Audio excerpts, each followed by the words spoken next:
Pensamiento del día. Miércoles 16 de julio. Entregarse por Dios y por el prójimo. Todos los mandamientos de Jesús se resumen en uno solo, en el de amar a Dios y al prójimo, en el que ver y amar a Jesús. El amor no es mero sentimentalismo, sino que se traduce en vida concreta, en el servicio a los hermanos, especialmente a los que tenemos al lado, empezando por las pequeñas cosas, por los servicios más humildes.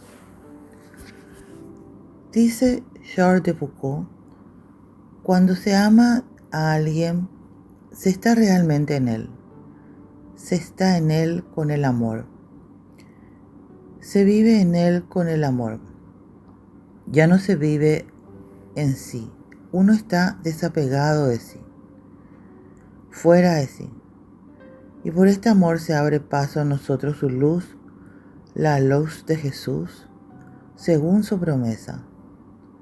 A quien me ama me manifestaré. El amor es fuente de luz. Amando se comprende más a Dios, que es amor. Y esto hace que amemos aún más y profundicemos en la relación con los prójimos. Esta luz, este reconocimiento amoroso de Dios es, por tanto, el sello, la prueba del verdadero amor.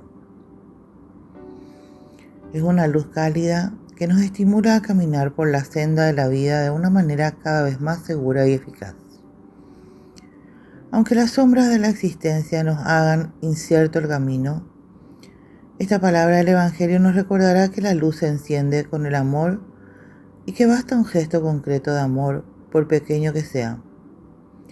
Una oración, una sonrisa, una palabra, para darnos ese rayo que nos permite ir adelante. Kiana Lubitsch, fragmentos del comentario de la palabra de vida de mayo de 1999.